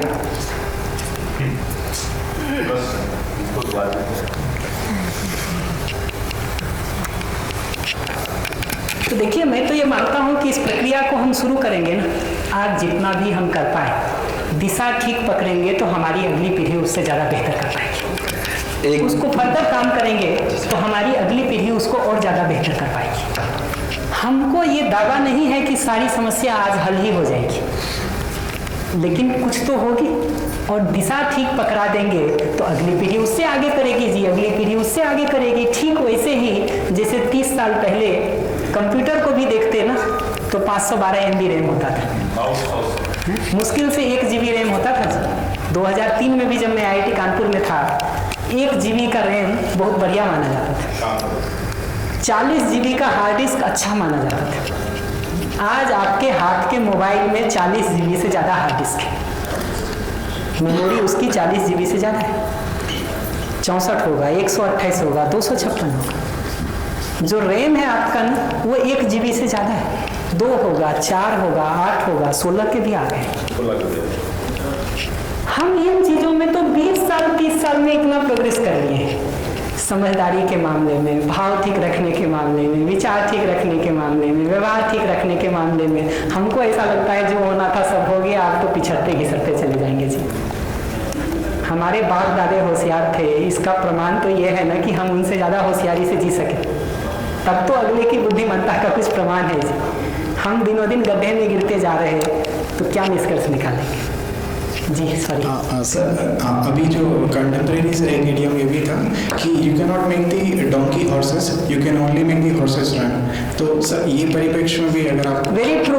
तो मैं गाय को गधा, आ गई आपकी बात, मैं गाय को गधा गधे को कुत्ता बनाने की बात नहीं कर रहा। मैं तो कह रहा हूँ जो आदमी है वो आदमी तो बन जाए। आज आदमी गाय गधा कुत्ता घोड़ा सब हो गया है, आदमी भर नहीं है। आदमी भर नहीं है, बाकी सब होके बैठा हुआ है जी। तो हरिशंकर एक पुराना व्यंग्य है, वो बचपन में कहानियां पढ़ते होंगे ना आप लोग, जिसमें ये कहानी रहती थी कि कोई राक्षस होता था जो अपनी जान एक तोते में रख देता था और सब इधर उधर कुछ करता रहता था, उसको मारना हो तो जाके तोते को पकड़ के मारना होता था। बचपन में कहानियां पढ़ाते थे बहुत सारी, बताते थे ना अलग अलग कि इस पक्षी में रख दिया जान, उस पक्षी में रख दिया। हरिशंकर परसाई ने उस पर व्यंग्य किया है, यही एमपी के ही थे परसाई जी, उन्होंने व्यंग्य किया है इस पर। उन्होंने कहा कि पहले के ज़माने में तो ये राक्षसों को कला आती थी, ठीक, कि वो अपनी जान को जाके किसी तोते में, चिड़िया में, पक्षी में रख देते थे। कहा आज उल्टा हो गया है, आज इन जानवरों को कला आ गई है कि वो अपनी आत्मा लाके आदमी में रख देना और ये सारे जानवरों ने अपनी आत्मा आदमी में डाल दिया, इसलिए वो जो सारा छल कपट धोखा क्रूरता सब आ गया है कि आदमी में, कुछ नहीं बचा है शेष। तो हम तो आदमी के आदमी बनने की बात कर रहे हैं कि रुक के ये देखा तो जाए कि मानव के रूप में मूलतः हम कैसा होना चाहते हैं, इसको पहचाना जाए और जैसा हम होना चाहते हैं वैसा हम हो लें, इस रूप में ये अपने ओरिजिनल शेप में आने की प्रक्रिया है। अभी हम डिफॉर्म हैं, डिस्टॉर्टेड हैं, डिसऑर्गेनाइज्ड हैं और बेसिकली वही डिफॉर्म्ड, वही डिस्ट्रक्चर्ड, डीऑर्गेनाइज्ड होने का इंडिकेटर है हमारा दुखी होना, हमारा परेशान होना। ये हमारा सारा दुख, सारा परेशानी, सारा झल्लाहट ये बता रहा है कि हम अपने नेचुरल नॉर्मल स्टेट में नहीं हैं। ये जो हम डिफॉर्म्ड हो गए हैं, डीस्ट्रक्चर्ड हो गए हैं, लेस ऑर्गेनाइज्ड हो गए हैं, वापस अपने ओरिजिनल शेप में आने की बात है कि मानव के रूप में मूलतः हम क्या चाहते हैं। सॉरी, इधर से आप कुछ कह रहे थे, माइक दे दीजिएगा और बिना संकोच के पूछ लीजिएगा हमसे सवाल। बस हमारा एक ही रिक्वेस्ट है कि जवाब को कुछ बुरा मत मानिएगा प्लीज। ठीक है सर। मानव की मूल चाहना तो सुख ही है, चाहे वो सामने वाला हो या मैं। अगर हम ऑपरेशन सिंदूर को देखें तो उसमें जो है मानव को मारने की जो हुआ है उसको सर बताएं। एकदम सिंपल है। इन सारी जगहों पर भी मैं दो बात कहूँगा। एक ये कि ये जो आतंकवादी बनते हैं, ठीक, या इस तरह की दुर्घटनाओं में भाग लेते हैं, कभी भी उनका निकाल के देखिए, पुलिस वाले छापते रहते हैं डेटा, कितने साल उनको इसके लिए ट्रेन किया जाता है तब वो ऐसा बनते हैं।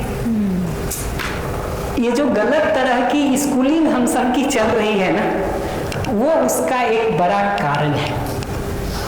बचपन से बच्चा आतंकवादी पैदा नहीं होता है, बचपन से बच्चा रेपिस्ट पैदा नहीं होता है। वो 12 साल, 15 साल, 18 साल, 20 साल की उम्र के बाद जाके ये करने में जाता है ना। वो 12 साल, 15 साल, 18 साल हमने सार्थक शिक्षा देने के नाम पर क्या किया? बल्कि सार्थक शिक्षा तो छोड़िए, हमारे सिस्टम में कहीं ये तो रह जा रहा है कि उनको गलत शिक्षा देने वाले लेके जाते भी हैं और वो गलत शिक्षा देके तैयार भी करते हैं। तो कहीं ना कहीं हमको रुक करके अपने उस शिक्षा संस्कार की प्रक्रिया को पकड़ने की जरूरत है, उसको ठीक करने की जरूरत है, ताकि वो जो 12, 15, 18, 20 साल के बाद कोई अपराधी बनता है, उसके पहले उसका ठीक वाला पक्ष मजबूत हो जाए। उस प्रक्रिया पर काम करेंगे कि नहीं करेंगे? पहली बात तो मैं ये कहूँगा। दूसरी, इन सब के भी इंटरव्यू को पलट के देखिए कि ये क्यों कर रहे हैं।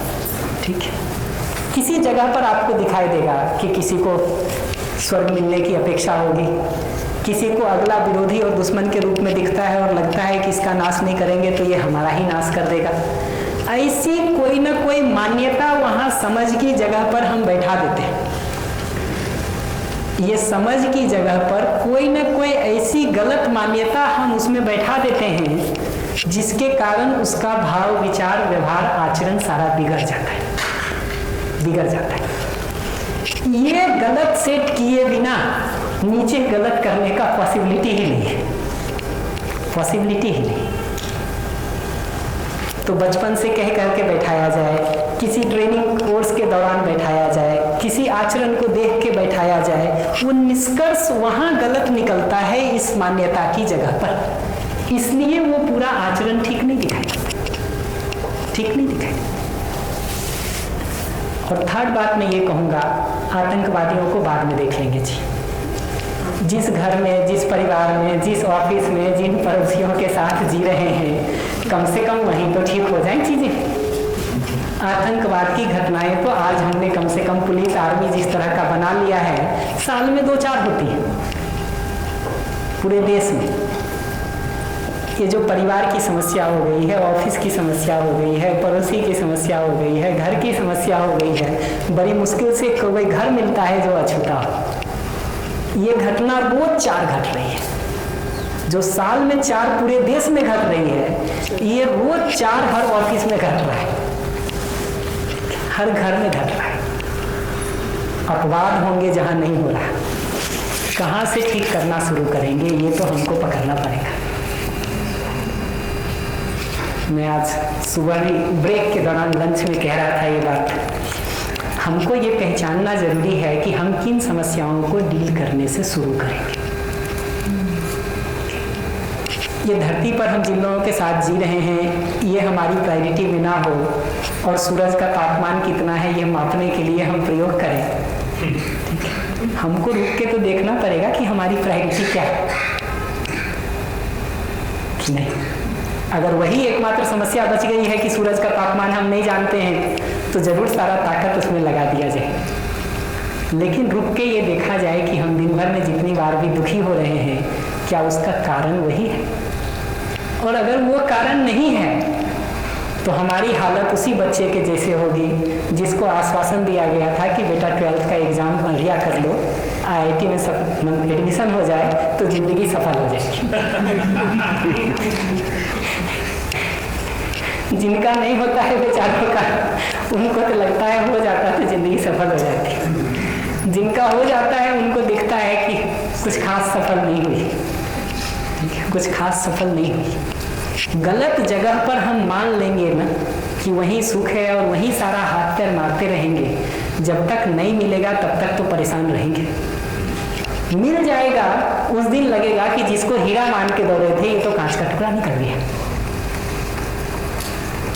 ये पहचानना जरूरी है कि समस्या को हल करना शुरू करेंगे तो कहाँ से करेंगे। जिसकी जरूरत अभी हमारी जिंदगी में सबसे ज्यादा है, जिसके कारण हमारा दुख, हमारी पीड़ा, हमारी तकलीफ सबसे ज्यादा हो रही है, वहां से उसको हल करना शुरू करेंगे, या अपने कौतूहल के कुछ उन मुद्दों पर जिन पे अभी हमको कुछ करना भी नहीं है, वहां से शुरू करेंगे। भैया हाँ प्लीज कंटिन्यू।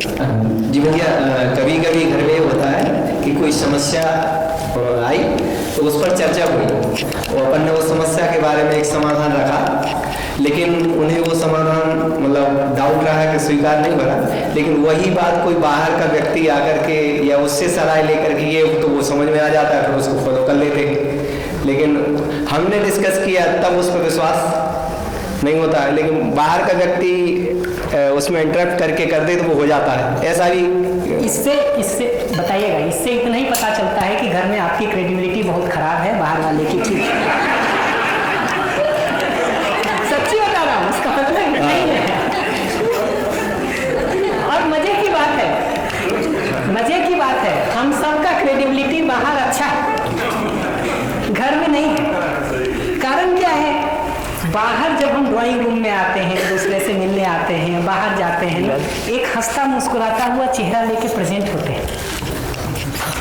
बाहर जाते हैं, एक बढ़िया फोटो डाल देते हैं इंस्टाग्राम पर, बढ़िया घूमता हुआ, ठीक है। उसको देख करके ना अगले को भ्रम हो जाता है कि आप बहुत अच्छा चल रहा है, आपकी जिंदगी में सब तो हमको आपके लिए वो भ्रम है, आपको मेरे लिए वो भ्रम है, लेकिन अपने घर के लिए तो हम दोनों को भ्रम नहीं है ना, क्योंकि घर के अंदर तो आपको भी हमारा पता है, हमको भी आपका पता है। तो वो क्रेडिबिलिटी जब लूज हो जाती है ना, फिर आप कितना भी बोलिए उसका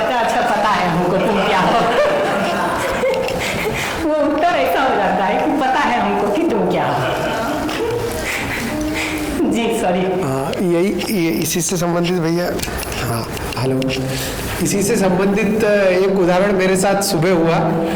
मैंने बालक को बोला कि खेत में कुछ खाद डालनी है तो उसमें ये चीज़ मिक्स करके डालना, तो वो बोले बाल्टी में एक मुट्ठी वो डाल दूंगा और एक मुट्ठी वो डाल दूंगा। मैंने कहा नहीं, पूरा कट्टा गिरा के और उसके ऊपर वो डाल के पूरे में मिक्स करके फिर डालना। तो बोला अरे वो देख लेंगे। फिर मैंने दुकानदार को ही बोल दिया, जो दुकानदार था जहाँ से लाने वाला था, कि भैया वो आएगा लेने के लिए तो उसको ऐसा बोलना कि पूरा कट्टा गिरा के और वो करके डालना, तो वो डालेगा, नहीं तो बोले फसल सूख जाएगी या कुछ गड़बड़ हो जाएगा तो वो करेगा। मैंने बोल दिया है वो ऐसा करके कर देगा उल्टा। तो इसीलिए ये चीज होती है, अधिकतर देखने को मिलती है। सॉरी क्या कह रहे हैं? उनको ये कहना था कि खुद की स्वयं की बात में, लेकिन सामने दूसरे वाले से बात वही कह रहा हूँ, इसका कुल मतलब इतना ही है कि हमारी क्रेडिबिलिटी अभी घर में खराब है, दुकानदार की ठीक है। इतना ही तो बात है जी, और क्या बात है इसमें? दुकानदार की क्रेडिबिलिटी इसलिए ठीक है क्योंकि उससे महीने में 2 दिन मिलता है, साल में 4 दिन मिलता है, ठीक है। तो दुकानदार ठीक ही प्रेजेंट होता है उसके साथ, वो आपके साथ। और दुकानदार से जब बात करिएगा ना तो उसको अपने बेटे को समझाने के लिए आपकी जरूरत पड़ेगी। ये ऐसा हालत हो गया है जी हम सबका, ऐसा हालत हो गया है हम सबका।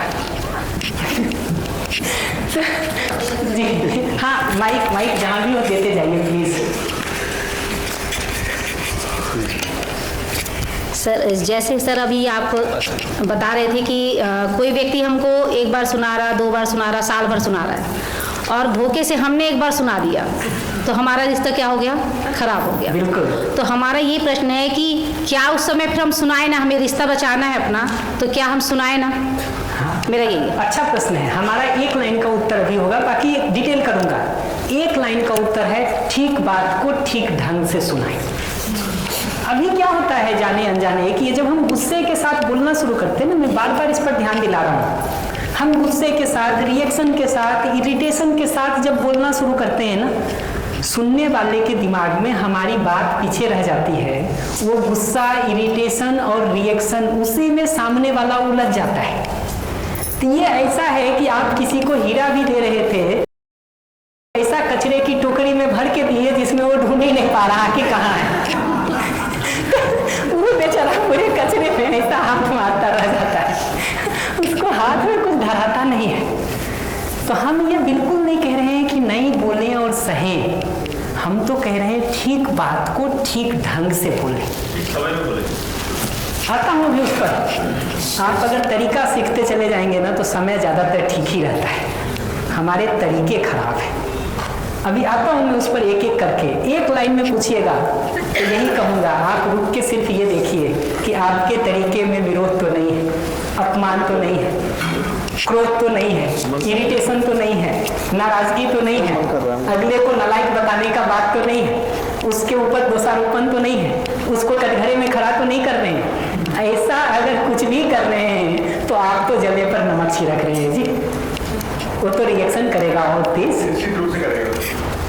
हेलो, उसकी डिटेल पर आऊँगा कि कैसे वो ठीक किया जा सकता है। हेलो, जैसा आपने बताया भी, अगर मान लीजिए सर ने बोला कि उनके बेटे को दुकानदार पर ज़्यादा विश्वास है, लेकिन ऐसा भी हो सकता है कि कई बार सामाजिकता के तौर पर भी लोग विश्वास करते हैं। जैसे हम एक वाकया याद आया आपकी बात के साथ साथ, हमारे साथ एक शिक्षक रहा करते थे, वो अपने शैक्षणिक योग्यता के आधार पर 3 विषय में पीजी थे और उन्होंने जनरली गाँव के उन बच्चों को कोचिंग भी पढ़ाया, जिसमें से एक बच्चा किसी प्राइवेट स्कूल का टीचर हो गया। अब किस्मत से वो जो शिक्षक जो खुद रेगुलर टीचर थे और 3 विषय के पीजी थे, उनका बच्चा उसी स्कूल में पढ़ रहा था जहां उनका पढ़ाया हुआ छात्र एक शिक्षक के रूप में काम कर रहा था। और उन्होंने अपने अध्यापन कार्य के दौरान भारत के किसी वरिष्ठ मतलब प्रतिष्ठित व्यक्ति का नाम गलत बता दिया। अब वो जब बच्चा घर पे अपना होमवर्क कर रहा था तो उसके पिताजी उस होमवर्क को देखकर उन्होंने उसको करेक्ट करने का प्रयास किया, लेकिन बच्चा नहीं माना। बोले नहीं पापा आप क्या बताओगे, हमारे टीचर ने बताया। फिर जब वो टीचर उन्हीं के पढ़ाए हुए स्टूडेंट के पास स्कूल जाके उन्होंने उनसे बताया कि आपने ये गलत पढ़ा दिया है, जब उन्होंने अपनी गलती स्वीकार की और सुधार किया तब बच्चा माना कि हाँ अब सही है। यहाँ ठीक है, ये जो स्थिति है ना, किसी भी आप अपनी जिंदगी को पलट के देखिएगा, हम सबके जो पहले रोल मॉडल होते हैं ना, वो अपने माँ बाप होते हैं। एक बिल्कुल छोटे बच्चे को देखिएगा ना, माँ 4 थप्पड़ भी मारती है ना, फिर भी वो उसी से लिपट के रोता है। आप देखिएगा 1 2 साल 2.5 साल के बच्चे को ना, माँ थप्पड़ भी मारे तो भी वो लौट के वहीं आता है और उसी से लिपट के रोता है। इसका मतलब रोल मॉडल के रूप में वो आपको ही देख रहा है। ठीक है। धीरे धीरे जब वो 5 साल 7 साल 8 साल 10 साल का होता है ना, तो 2 घटनाएं घटती हैं। एक तो उसको घर में पेरेंट्स के साथ जीते हुए जो कठिनाई हो रही है ना, वो लिस्ट धीरे धीरे लंबी होने लगती है। जी है ना, वो लिस्ट लंबी होने लगती है। तो एक तरफ तो ये हो रहा है कि उसकी ये लिस्ट बढ़ रही है, दूसरी तरफ टीचर उसको एक नया जगह ऐसा दिखता है जहां उसको लगता है कि ये ठीक है। तो नेक्स्ट जो रोल मॉडल हमारा बनता है ना, वो टीचर बनता है। ठीक है। कॉलेज तक आते आते वो भी खत्म हो जाता है। ठीक है, खत्म हो जाता है। कॉलेज में आने के बाद किसी टीचर का कोई सम्मान विशेष तक नहीं बच जाता। ठीक है। कारण क्या है, उतने दिनों में उसने भी सारा हिसाब लगा के देख लिया है कि आप कहाँ खड़े हैं। ठीक है, हाँ एग्जैक्टली। वो देख ही लेता है कि टीचर कहाँ खड़ा है। उसको धीरे धीरे पता चलने लगता है कि स्टाफ रूम में क्या होता रहता है। उसको धीरे धीरे पता लगने लगता है कि कॉलेज पॉलिटिक्स में क्या चल रहा है। उसको धीरे धीरे पता लगने लगता है कि ये बाकी लोग और जिंदगियों में क्या क्या कर रहे हैं। और वो मसाला पर्याप्त होता है उनको टीचर की जगह से मन हटाने के लिए। फिर वो कोई सोसाइटी का रोल मॉडल ढूंढता है, कोई हीरोइन ढूंढ लेता है, कोई नेता ढूंढ लेता है। 2-4 साल में जब उसका नशा भी उतर जाता ना, तो आज के दिन हम लोग कहते हैं कि बीटेक करते करते ना बच्चा ये मानता है कि संसार में एक हम ही होशियार रह गए हैं, बाकी तो सब नालायक। बोले चाहे नहीं बोले, मान्यता तो यही कहने में बनी रहती है कि बुद्धिमान तो सिर्फ मैं बच गया हूँ, बाकी तो कोई किसी काम के नहीं है। हमको ये पकड़ना जरूरी है कि ये डिजाइन दोनों तरफ से चल रहा है। एक तरफ वो जहाँ जीता है उसकी कमियां उसको दिखने लगती है, ठीक है, दूसरे पर भरोसा करता है, वहाँ की कमियां दिखने लगती है, तीसरे पर भरोसा लगता है। जब उसको लगता है धीरे धीरे 4-6 जगह देख करके कि सब ऐसे ही हैं, तो निष्कर्ष निकाल लेता है यार हम ही ठीक है, छोड़ो इन सबको, छोड़ो इन सबको। कोई और प्रश्न हो तो बताइए। जी माइक दीजिए। अच्छा पीछे दीजिएगा, पहले आप पर आता हूँ। नमस्कार सर। नमस्ते सर, ये जो ग्लोबल प्रॉब्लम्स आजकल जो है राइज हो रही हैं, जैसे रशिया यूक्रेन वार हो गया, इजराइल हमास वार हो गया, और जैसे इंडिया पाक में अक्सर चलता है, और किसी भी 2 कंट्रीज या मल्टीलैटरल डोनाल्ड ट्रंप और पूरे रेस्ट ऑफ द वर्ल्ड चल रहा है, तो इसका क्या इससे कुछ सोल्यूशन निकल सकता है? आप कुछ ऐसा निश्चित रूप से इसके सॉल्यूशंस निकल सकते हैं, लेकिन उसके लिए योग्यता क्या चाहिए, कौन निकाल सकता है आप पूछेंगे तो जिसने अपने परिवार का, अपने ऑफिस का, अपने पड़ोसियों के साथ, अपने समाज का, अपने देश का समस्या हल कर लिया है, वही तो 2 देशों के बीच के प्रॉब्लम को हल कर सकता है। क्लास 5वीं हम पास नहीं करते हैं, हम कहते हैं हम तो 10वीं पढ़ेंगे, हम तो 12वीं पढ़ेंगे। वो कैसे संभव है? कैसे संभव है? वो बेसिक योग्यता को डेवलप किए बिना हम 2 लोग साथ में जीते हैं, हमारे बीच कुछ कन्फ्लिक्ट हो जाता है, वो प्रॉब्लम तो हमसे सॉल्व नहीं होती है। हम कहते हैं हम रूस यूक्रेन का प्रॉब्लम हल करेंगे, कैसे संभव है?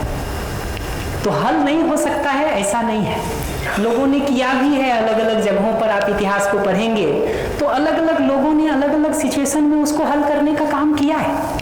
हम भी आज कर सकते हैं, बशर्ते हम अपनी योग्यता को उस स्तर पर विकसित करने का काम करें। लेकिन वो हमारे इस वर्कशॉप का अभी का मुद्दा नहीं है। अभी हम सोचते हैं कि देश के अंदर की प्रॉब्लम को पहले निपटा लें, फिर बाहर वाली भी देख लेंगे जी, देख लेंगे। और अगर आपको कभी ज़्यादा इंटरेस्ट हो ना, तो एक व्यवस्था पर वर्कशॉप हम लोग सोच रहे हैं इस साल किसी समय करने का, जिसमें उसी पर बात करेंगे कि व्यवस्थाएं कैसे ठीक हो। उसमें आइए, स्वागत है आपका। बिल्कुल। इनके आखिरी प्रश्न को लेकर के हम ब्रेक करते हैं।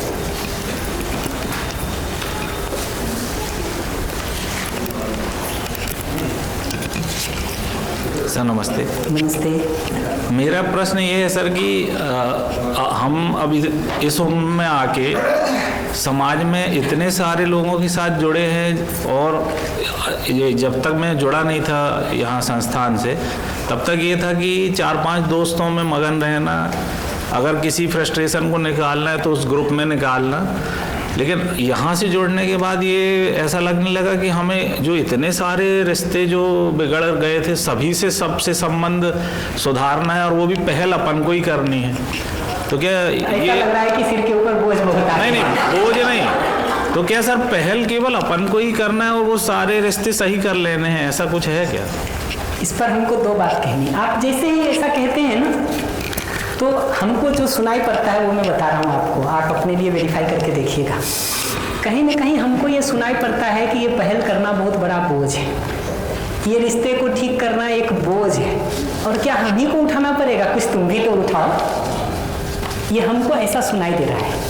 ठीक है? उसका मतलब ये है कि हमको अभी भी संबंध में सुख नहीं दिख रहा है, हमको अभी भी विश्वास, सम्मान, स्नेह, प्रेम जैसे भावों से जीने में तृप्ति नहीं दिख रही है, बल्कि हमको ऐसा लग रहा है कि ये मजबूरन हमको दूसरे के लिए या दूसरे के कारण करना पड़ेगा।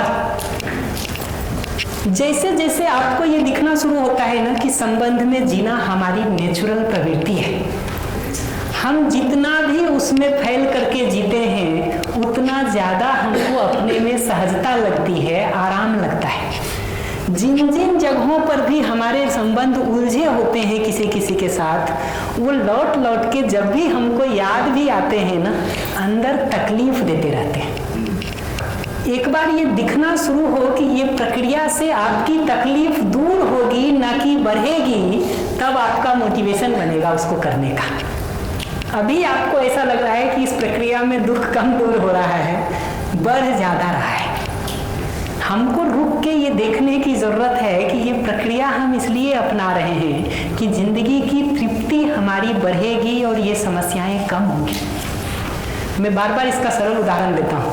इन सारी चीज़ों में तो हम हिसाब लगाते हैं, ठीक है, सुबह नाश्ता मिलेगा ना, हाँ, ये हिसाब कोई नहीं लगाता है कि ये 2 लोगों ने नाश्ता नहीं किया होगा तो मैं भी ना करूँ, ठीक है, हिसाब नहीं लगाता है। क्यों नहीं लगाता है? क्योंकि नाश्ता करना अपनी ज़रूरत है, हमको भूख लगती है, ऐसा दिखता है कि नाश्ता करेंगे तो भूख मिटेगी, दूसरे का हिसाब लगाने का ज़रूरत नहीं पड़ता है। आप खा रहे हैं, बहुत अच्छी बात है, नहीं खा रहे हैं तब भी हम खाएंगे, ये हमको वहाँ तो दिखता है। प्यास लगे अभी हमको, तो हमको हिसाब नहीं लगाना है कि आप पानी पी रहे हैं कि नहीं, हमारी ज़रूरत है तो हम पीते हैं। ऐसे ही ये दिखना शुरू हो जाए कि संबंध में भावपूर्वक जीना मेरे अपने सुखी होने की ज़रूरत है। एक क्षण के लिए भी मैं ये संबंध को खराब करता हूँ अपनी तरफ से, तो वो मेरे दुख का, मेरे पीड़ा का, मेरे परेशानी का, मेरी बेचैनी का कारण बनता है, तो वो मोटिवेशन मिलता है हमको उसको ठीक करने का। तो दबाव की तरह लेके इसको करने की जरूरत नहीं है। दबाव लेना ही है तो इस बात का लिया जाए कि थोड़ा देखना शुरू किया जाए कि इन सारी जगहों पर जो ये घाव हमने अलग अलग जगह बना रखे हैं, ये हमको आराम दे रहे हैं कि बेचैन कर रहे हैं। ये देखा जाए कि ये जो घाव हम दूसरे को दे रहे हैं, लौट के वो हमको आराम देने की सोचेगा कि घाव देने की सोचेगा, और किस प्रक्रिया में हमारी जिंदगी बेहतर होगी, रुक करके इसको सोचा जाए। करने का दबाव लेने की जरूरत नहीं है, सोचने की जरूरत है। ब्रेक के बाद प्रश्न लें अगर अर्जेंट नहीं हो तो। नहीं, ऐसा कुछ नहीं, कनेक्टेड। दे दीजिए, माइक दे दीजिए। नहीं, माइक दे दीजिए।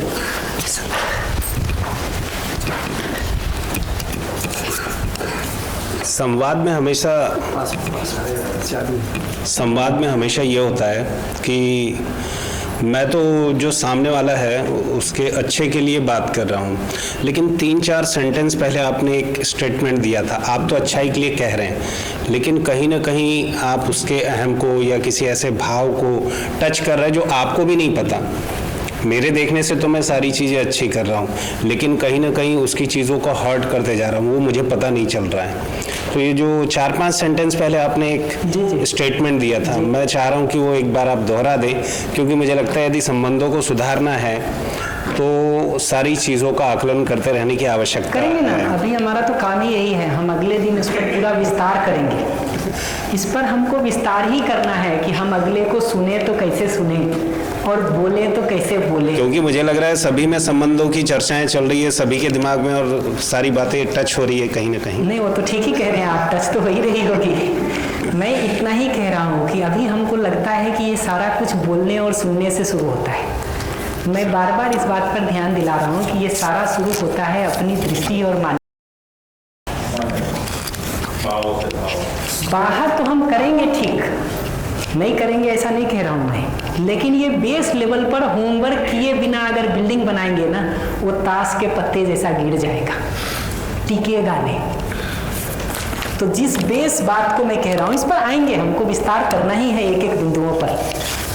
बल्कि मैं तो आज शाम एक और होमवर्क आपको देने वाला हूँ। वो ये देने वाला हूँ कि जो जो समस्याएं आपको अभी दिख रही हैं ना, उसको लिख लीजिए अपनी डायरी में। 5वें 6ठे दिन आप हिसाब लगा के देख लीजिएगा कि वो सब हल हो गया कि नहीं। तब तो हमको भी पता चलेगा कि वर्कशॉप में कुछ हम कह पाते कि नहीं, हमको भी फीडबैक मिल पाएगा। तो हम तो उस वो से खड़े हैं कि हम तो वहाँ से बात करेंगे कि आप रियल लाइफ अपनी ही कॉपी में लिख लीजिए और देखिए 5-6 दिनों में आपको कॉन्फिडेंस आता है कि उसको सॉल्व करने का। 8 भी नहीं, 5-6 इसलिए कह रहा हूँ कि जो बच जाएगा वो पलट के पूछ लीजिएगा। तो हम 8 दिन भी नहीं कह रहे, 5-6 ही कह रहे। देखते हैं ना करके। क्लोज करने के पहले मैं वापस याद दिला दूँ, जिस जगह से हम बात को शुरू कर रहे हैं ना, वो ये कि अब मानव के रूप में अगर हम अध्ययन करना चाहते हैं तो अपने अध्ययन पर ध्यान को लौटा के लाना जरूरी है। अपने अध्ययन करने से ही हमको मानव का ठीक ठीक पता चलता है, क्योंकि जब हम कोई गलती और अपराध कर रहे होते हैं तो हमारे अंदर जो कसमकस चल रहा होता है, जो अंतर्द्वंद चल रहा होता है, जो अंतर्विरोध चल रहा होता है, ये बाहर से दूसरे को नहीं दिखता है। ऐसे ही दूसरा जब कोई गलती और अपराध कर रहा है तो उसके अंदर जो चल रहा है अंतर्द्वंद, उलझन, कसमकस, वो हमको नहीं दिखता है। तो बाहर से कभी भी दूसरे को देखने जाएंगे, मनुष्य के बारे में कुछ ज्यादा निष्कर्ष नहीं निकलेगा, क्योंकि पूरा देख ही नहीं पा रहे हैं। आधा देख के निष्कर्ष निकालेंगे तो आधा अधूरा ही तो निष्कर्ष निकलेगा।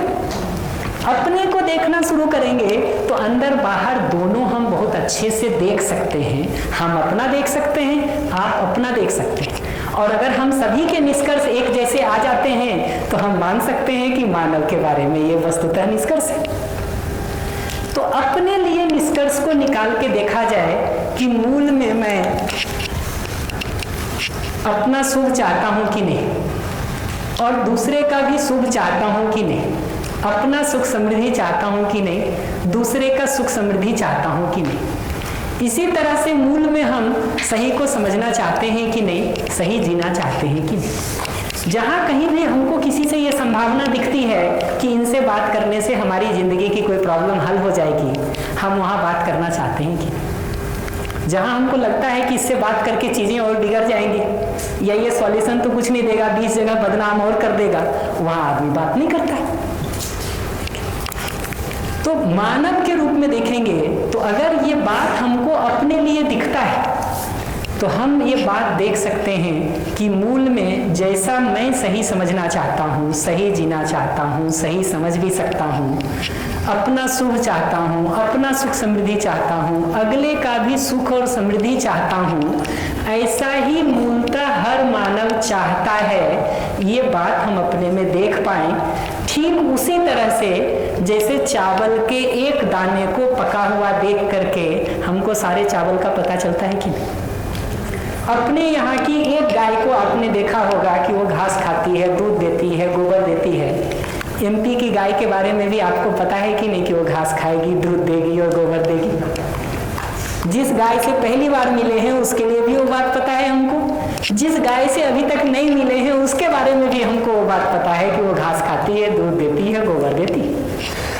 नहीं, क्यों पता चलता है? क्योंकि गाय के रूप में उस गाय के सामान्य लक्षणों का हमने अध्ययन कर लिया है।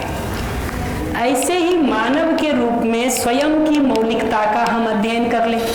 फिर ये 70-75 लोग जो बैठे हुए हैं ये सब अपने अपने लिए करके बता देंगे, तो हमको दिखता है कि मानव के रूप में मूलतः मानव सही को समझना चाहता है, सही जीना चाहता है, अपना शुभ चाहता है, हमारा भी शुभ चाहता है। और जो गलतियां होती हैं वो योग्यता के अभाव में नासमझी बस हुआ करती हैं।